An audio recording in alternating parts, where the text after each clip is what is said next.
that was pretty good advice from our old hot chick, mother of love kind of person there on the Coyote News Network. Take it easy, babies. Yeah, I don't care if you are standing on a corner in Winslow, Arizona, and it's a girl, my lord, in a flatbed Ford. Oh, my golly. Just accept paradise when it comes to you, baby, and don't argue or fight with it. Learn to respect it. And always genuflect to it, too, man. The divine feminine, well, yeah, it's in you too, so respect that as well, but man, especially in her, you know. Be free with yourself, be loose with yourself, be in love with life itself. And you'll find your projections into this reality as to other persons that you see, especially the girl, my lord, in the flatbed Ford, slowing down, take a look at me. Oh, baby, she'll set you free. She ain't after you. She's after your vibe, man. She wants to be as high as you are, or you want to be as high as she is. I think maybe you got something good going on there. You should climb on in and take a ride, man. Maybe number 8 is great, and 7 just wasn't heaven. You know what I mean? It's okay.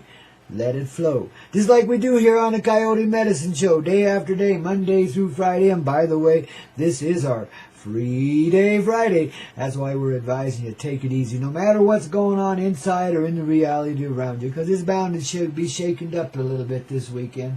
I know nobody tends to believe that, and it's probably better you don't, because then you're not ready for anything, you have no expectations. But just take it easy. You know, breathe, no matter what happens. Breathe, go with the flow. Let it take you where you want to go. Don't listen to anybody else or anything else. Listen to the flow. Feel it. Be in it. Don't you know? You know, but at the same time, man, you know, realize it's just a ride. Like old Bill Hicks says, man, just a ride. You know, so what if it's a roller coaster with steep turns and hard grades and gritting your teeth kind of, wow, beat you up 42 G's in that one turn, man. Oh, you feel heavier than the whole planet. Been there, done that, ain't we, guys? Yes, indeed. That big sweeping curve out over the lake where you thought you was going to wind up out there in the middle of the lake, you know, coming up belly first, man. It looked like you were going to fly right off of them rickety old tracks, didn't it? There's a roller coaster like that down at Lakeside Park in Denver, Colorado, or I guess it's Wheat Ridge. But anyway, it's right there on the edge of Denver, you know. It's surrounded now by all kinds of commercial crap. But it's still there. It's still got that old 50s, 60s amusement park vibe. It's kind of a worn-out old park. It's called Lakeside. But if you're ever down in Denver, Colorado, it's kind of a fun little visit. I don't even know if it's open this time of year. Kind of doubt it. I think it's just open in the summer months. But, wow. That old roller coaster there, it ain't a very long ride. It ain't near as spectacular as the stuff they got nowadays in all these fancy-ass amusement parks with gigantic roller coasters that are ginormous and cover like 500,000 acres in one ride, man. Nah, this is just a little double-layered roller coaster with an arcing curve out over the lake, and you feel like you're going to come up belly first out there pretty soon, man. You're going to get thrown right out of that thing. It's kind of a fun ride, you know. But, you know, Lakeside, even if you don't ride the roller coaster, it's worthy of a journey to Denver, Colorado, just to see and experience how it used to be, man, you know. Because it's still got that old-time charm, man. It's got that 60s pizzazz, you know. You know, and it's a little run down last I see of. Now, I haven't been there for a while myself, a few years now. So I really don't know exactly what kind of condition it's in, but it's still open last I saw. I was down there last summer, and it was still open, man, so I'm very pleased, you know. You really want to, you know, a ride that reminds you of life itself and, you know, satisfy a little bit of nostalgic craving. Head on over to Lakeside Park when you're visiting Denver, Colorado. Tell you what else you do while you're in Denver. Make sure you get to one of our nice local dispensaries down there and participate in the magic herb of Mary Jane, who is not only legal, but, you know, adhered to religiously in this state. You know, if you wake up in the morning and you sip coffee before you toke, oh my goodness, you might be ridden on the rail right out of the state, man. Oops, I better watch out. I'll get ridden on the rail out, man, because I have my coffee first always, you know. Well, unless it's special occasion and I'm partying, then it's just puff, puff, puff, pass, pass, pass, puff, puff, puff. Of course, you know. Well, then you got to get out and get rocking so you don't fall asleep. Oh, babies, but Colorful Colorado has a lot in store for you, babies. As you're going to see over this weekend, and as time extends a little bit longer, if it extends at all, but assuming that it does, Colorado's going to be revealing a lot of her divine self, too.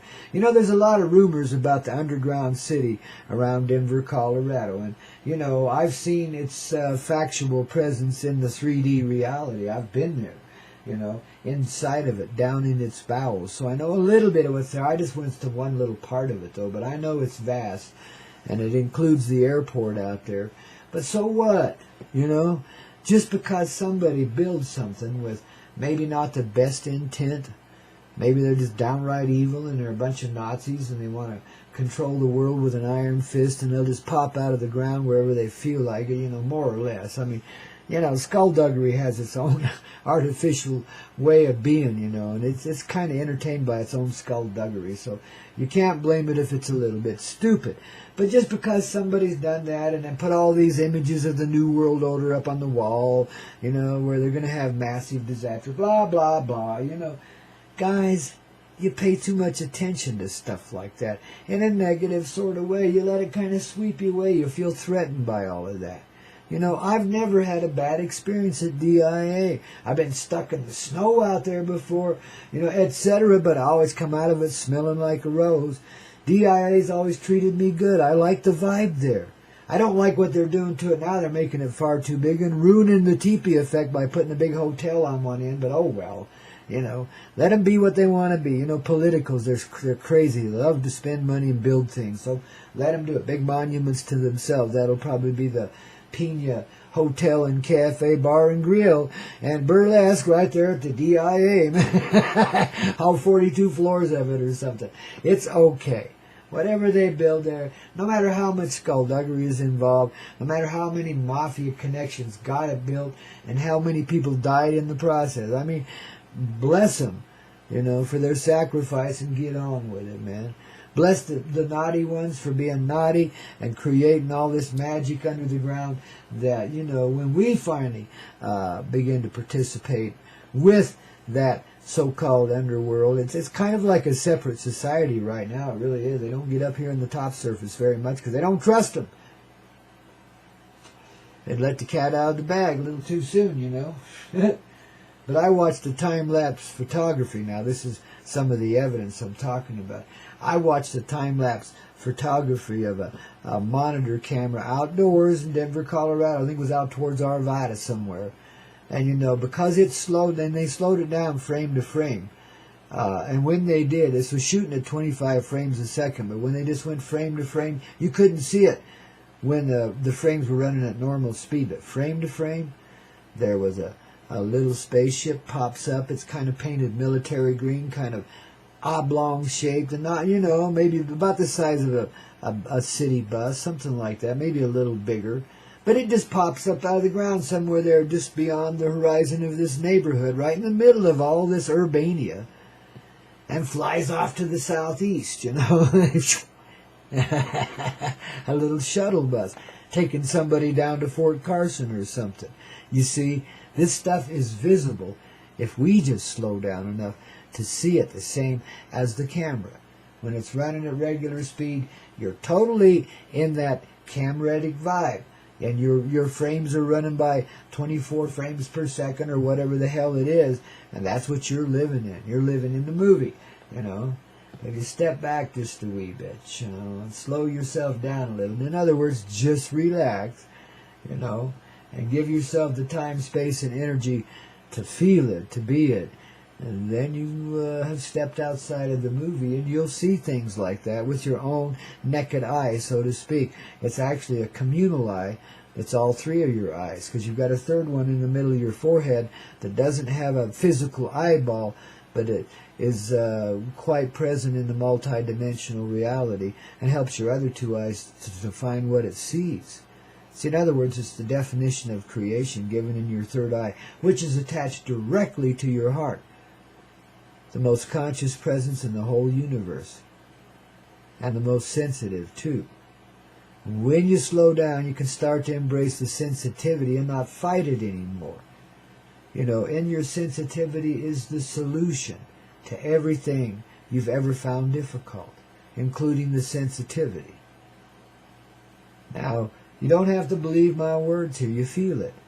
So just embrace it, and that makes it real, and it makes it right, and the sensitivity starts to fit in with life, and it's no longer viewed as a creator of anxiety, but as a way of seeing what's here in your surface reality, all the way around you, in your experiential world. So you become conscious of presences that were hidden from you before, i.e. those who have been living in the ground underneath Denver, Colorado, and created a whole city down there, a huge one, man, and it's interconnected with, well, there's underground all across this world, you know, a whole separate society living in the earth, and then there's, you know, other civilizations besides that. I mean, the dimensions of our dimensionality here just go beyond belief. But this is a 3D thing. A lot of it was ancient and was just there, and somebody discovered it, and then they found out how to make them and stuff, and so they've been real crazy about it. Another little piece of evidence you might look at is there's this gravel mill over there by El Dorado Springs on the highway, whatever that is, that runs between Boulder and Golden, and it's been pumping out gravel by the trainload year after year after year out of an underground project of some sort or another. I mean, it's been there. I remember seeing it when I was just a little kid, first time I traveled over this way, you know. It was just pumping out gravel then. I'd never seen them pulling it out of a hole in the ground, a mine. I always seen them taking it out of a great big old gravel pit. Well, they got that there too for disguise, but they don't take much gravel out of it. It all comes out of the ground. So even though nowadays they probably got those melt machines that don't leave any residue, for years and years they were using more conventional means and getting rid of all of that. They probably built half of DIA with the stuff, the gravel out of the underground gravel pit there. Underneath, now mind you, underneath the old Rocky Flats nuclear weapons facility where they actually literally underground built nuclear bombs. You know, hydrogen bombs, plutonium bombs, you know, etc. But there's another world beyond that, and I have traveled into it in the other realm. The other world is more like a city of light, and it runs simultaneous with all this evilness that you see and hear about under the ground. And some people do know about it because some people do see it. But just the same, babies, it's not a threat to us. Because of that parallel nature of existence, like I say, it's always inequity, so the counterbalance is there. So there's a very bright light city waiting to reveal itself, waiting to surface when people's conscious heart are present enough to allow it. You see, and that dissolves as it merges with the reality. Our illusion, our hologram dissolves, and the reality comes into being. Sure, there's life everywhere, under the ground, in the air, and all across the face of the earth, and all inside of her too, and all around her. She's a multiplicity of creation. She's a multi-dimensional being. She has several different layers. You know, and some have misperceived it into 3D and thought there was a hollow earth. Well, of course, you know, it's not hollow. It's filled with life, you know, but it's many different levels and dimensions of it. And I guess old Admiral Byrd must have flown in there with an airplane at one point or another and flew a few hundred miles into this whole inner world, you know. At least that's what he says coming back out of it. He did an interview, and I've seen it on film. Now, you know, I guess film can be tricked up, but it sure seems sincere enough to me. He talked about this inner world, you know. But see, that's only one dimension. He's still kind of riding in the 3D, kind of in between the realms. So they kind of fooled him a bit. See, they were drawing in the military, etc. We had to draw in everybody. All of the evilness had to be focused and contained and made to think that all of its plots and plans had merged. The Illuminati, the Nazarati, everything had merged and become a singular evil thought that was going to recreate the world in its own image, you know, the contrary image, you know. This was the full thinking up until the present times. And it's dissolved away now over the past presence of a few years.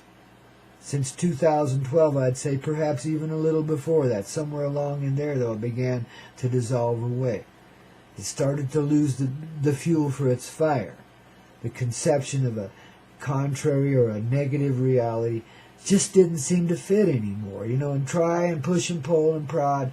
A lot of these underground cities just dissolved away right before their very eyes. Facilities that taken them years to construct and facilitate and man with personnel suddenly were just empty and gone.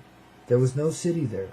This is what they've witnessed in recent times in the underground secret world that lives beneath the U.S. of A. and a whole bunch of other places all across this earth. It's interconnected like you wouldn't believe, babies. But see, it doesn't matter. You know, our life is in the here and now, see? We don't live in the world of intrigue, so it's not something in our innocence that we even have to deal with. We be aware of it, shit yeah. You know, so what? That's what we say. So what? Because we know what's really there. Behind every evil intention is the greatest good there could ever be. The greatest light shining in the darkest places. You'll understand a little more of what this present means as you see transitions like the one I'm trying to describe here, where you finally begin to understand how it really works and not how we've pretended to have it, you know, and caused ourselves so much grief and suffering in the process. I often compare it to going back to the beginning of time and starting all over again. And it's along those lines, but you do it in the experiential reality of now. So it becomes present in the now. See, it's not something you go back to or forward into. It's the present. Your presence in the present, your conscious presence, your conscious heart, active at the center of creation, which dissolves all illusions of pain and separation, including those of good and evil. I mean, that's the craziest one. How we could ever fabricate that is beyond me, but we did, and we lived it, and we believed it with all of our heart. And fought against the evil forever, and it wore us the hell out till we started to catch on, to see what a little brighter picture of what was there, to see beyond the Fourth Reich of reality. Shit. Man, it's just a boogeyman. The more it can make you believe, then the more real it becomes, because we are creation, you see. But see, it was also an abject part of ourself that got away from ourself as humanity, you know, so we brought it back. Real simple. We lived long enough to tell about it and to ripen into our hearts and bring the whole reality back together again. Simple, pure, natural. You mean it won't be this great big momentous, tremendous upheaval. It's just going to be a quiet little moment where everything's just all right. And you'll think it's been that way forever, and you won't know the difference. Though you may have been asleep 35 days in the meantime, who knows, but it'll be a millisecond to you. You'll be walking down the street, driving down the highway, and suddenly everything is different. That's the perception. You live it in. This is why I'm saying, and we are saying, as the divine angel presence too, I mean, they speak to me as well as you, just take it easy. Be chill. Don't expect anything. Don't let anything overwhelm you. Don't let anything pull you too far away with that doubting presence. Just stay where you are. Take it easy, man. Take the ride with the girl in the flatbed Ford and see where it takes you. Hey, babies. Just remember, it's a cartoon world. So says Grandpa here, as we stay in the flow on the Coyote Medicine Show. Only and exclusively on that loving place, that little flicker of beaming light from which all creation comes. The Hazy Radio Network. Rockin' is radio ever to be found in any town, anywhere. Since old Grandpa Coyote and yourself breathe the same air. Oh, darlings, we love it.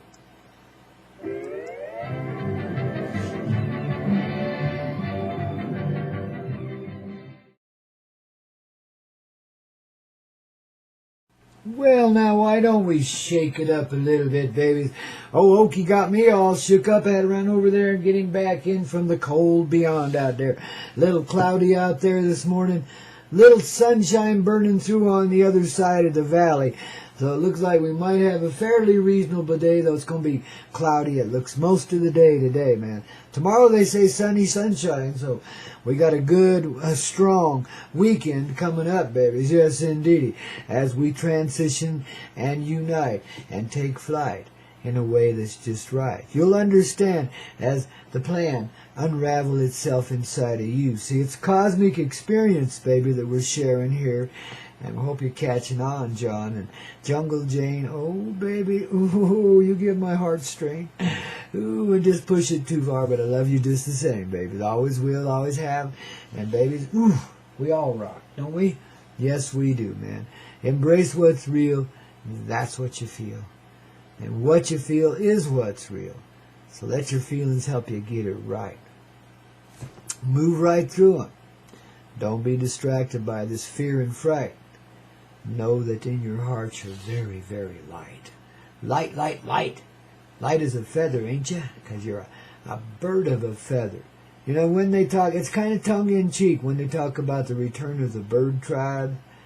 Well, that's the return of the awareness of the angelic aspects of humanity within itself, as the ever-present person that it is in the divine love that creates all. Boy, have I got a way of going around. I say it's sheer poetry, man. Living it is living it in a poetic sort of way. That's why they call it a universe, united verse. You know, a rhythmic harmony that goes on forever in perfect synchronicity. We missed that somewhere back there along the way, didn't we? We just dove off the boat and said, we don't want to float in that big old barge anymore. We want to swim, you know. Not realizing how far from everything we were. Wow, babies. We almost drowned a few times, but somehow, you know, a suitcase would pop up here. We could write on that, just like Jovie the Volcano. Now, there's a movie I'd like to see again, Jovie the Volcano. That might be an appropriate one for this weekend, because it's about miracles and about seeing life for what it really is, coming from a rather drudgerous place. I mean, understand it's a Hollywoodized version of it. Tom Hanks, he's a good actor, man. But anywho, you know, life is a box of chocolates, that guy. But this is Jovie the Volcano. I think it was one of his earlier works, and it's so precious. It's got a cult following, of course, but you know, it's not that well known in this reality. It kind of came and went. Man, it had a heavy impact on me. I went to a theater to see that one. Back in the days when you'd still do that, you know. Kind of done with that stuff now. They made it too expensive. $17 for a movie ticket. You know, when I was a kid, it was 15 cents for the matinee and a quarter for the nighttime movie. You always got shorts and cereals and cartoons and stuff to go with the main feature, you know. Popcorn wasn't much more than a nickel or a dime, and a Coca-Cola too, if that's what suited you, you know. I mean, it was fun, and it didn't cost very much money, because in relative terms, that wasn't that much money. You know, wages were around $1 an hour back then for, you know, the low end. So the higher end was doing better than that, so a quarter was nothing. And a dime for a popcorn and a nickel for a Coke was nothing. You know, so for 40 cents you could have a great time, and now it's $17. Listen, I know the inflation thing's nuttier than a fruitcake, but it ain't gone that far. People have just gotten greedy, you know, especially in the entertainment business, because they see it slipping away from them. They understand that creation like that, of artistic endeavors, hey, we got to support the people that created, and the angels that work with them, of course. So we don't mind paying for it in the beginning, but once it's been around for a little while, let it loose. Let it go. Stop all this nonsense and having to milk every last little dime out of it you could ever get, you know. Gee whiz, guys, just relax, you know. See, now we're talking conceptually in a little broader sense, in a great metaphor. Yeah, a metaphor, man. In other words, don't try to squeeze every little nickel out of life. You know, for your own entertainment, just relax and let it flow. Let it be what it is. Be compassionate and merciful, you know. I seen a video the other day. In fact, I posted it on my page. Somebody doing a real compassionate act. Giving another man a lottery ticket that he knows is a winner. You know, don't think it's that big, but knows it's a winner. And the homeless guy that he gave it to gets $1,000, and this guy's just happy for him. You know, I mean, shit, babies, you know. I mean, maybe that's a little pretentious, but maybe that ain't. Maybe that's our real truth right there, man. You know, maybe everybody's a winner when we love one another and have enough time to offer just a little assistance to one another, even in the 3D, especially there. because it can be so harsh here. So while we're looking at, a grander scale of living coming forward from inside, keep the simple stuff real, because that's where it is, It might be just a moment like that changes everything, where somebody hands a hobo a $100 bill or something. It might just be something as insignificant as that. Or a little kid that looks an old man in the eyes and says, "Grandpa, thank you." And all of a sudden there's an understanding that spans the generations. From a little girl and an old man, both ways, throughout all of creation, and brings this immediate peace. They understand each other now. There's no difference. We've settled it. We've seen the equity. We've seen the invisible balance that's always ongoing in this reality. That's what's kept us from going over the edge before. We've stretched it. So imagine what angelic creations there are. As dark as we've gotten with all of our wars and all of our wars between us as persons. Imagine what the other side had to create in order to balance, see? Now you can see where we're going with this, man. And the union of these energies is the perfect paradise created really nice right there inside of our own little heart. I'm getting all choked up. It's so precious. On this Free Day Friday. Oh, Grandpaw Koyote helping you get in that flow. Remember what it is you already know. Stay where you are so you can accelerate and go ahead, right? Yeah, babies, get with the program, man. We're doing all right, The rock is our roll. The roll is our soul. The soul is the heart. The heart is the love that creates through us. The divine intelligence that's real in what you feel. You see, now we're talking of the deeper feelings. You get those little fleeting, flighting things, those little lusty things, that little greedy thing, whatever it is, You can dance right through those now because you're a coyote and you know better. Plus you got the solidarity, the unity of the whole buffalo tribe with you. All of humanity, in other words. One heart. You make any move you have to based on that premise alone. Anything you see that's beneficial for you, go ahead and do it, babies. I mean, just follow your heart. The deep feelings.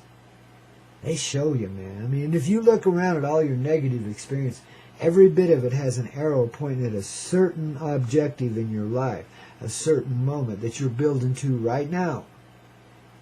But don't make it too significant. Just let it be another step, because that's what it is. And that way you're pleasantly surprised when it, turns out to be a step right back into the divine perception. That's okay. Just seems natural then. It's like a blink of an eye and there you are, Even though it's taken 1 billion years to get here. It's awesome to be alive and living in these times, ain't it? I sure feel so. I hope you do too. I hope you're dancing with it. I hope you're romancing with it. That great love inside of yourself, man. And that doesn't mean getting naughty with it. That means getting real with it. And accepting what you feel. And letting the resistance do it too, because there ain't no resistance. The resistance is love as well. See? They meld, they merge. It's the same energy in everything. The misconception was that it could be divided away from itself and made into something opposite of itself. Can't be done. That's a misconception. The holographic world. That came out of the wish of the heart to see it a little differently so that they could develop what? We do this every day. Divine appreciation. That's the fuel for our fire. When we know it, when we live it, we can't help but love it. And that is deeply appreciating the richness that you feel in every moment that you live. I don't know about you, but I'm pretty damn grateful for what's going on right now. And I really appreciate y'all being in here and being such a grand part of it, It's been a long old journey down these old trails of life, and this old cowboy shirt's been through some weather and some tough and trying times as well as some beautiful and poetic ones right along with it. Again, there's always the equity. We don't always see it. We get focused on what's wrong and don't often see the blessing in what's right that's balancing it out in our life. But now as we sit in this humble place of reality, where finally we're getting honest with our own truth, let alone that surrounds us, we begin to see a whole different perspective, and it's not so negatively focused, is it? We've been working out all kinds of different parameters here, babies. We are the cosmic mechanics, the spiritual mechanics of the loving heart of creation. We're the ones that fix it all and make it better. And we've done it already. Now it's just allowing ourselves to let it come undone around us so we can receive what we've already done. Oh, you little poetic one. Grandpa so loves you. You know, like life itself. Because that's what you are. Oh, yeah, you little rock star. Oh, Grandpa just can't love you enough, I'll tell you.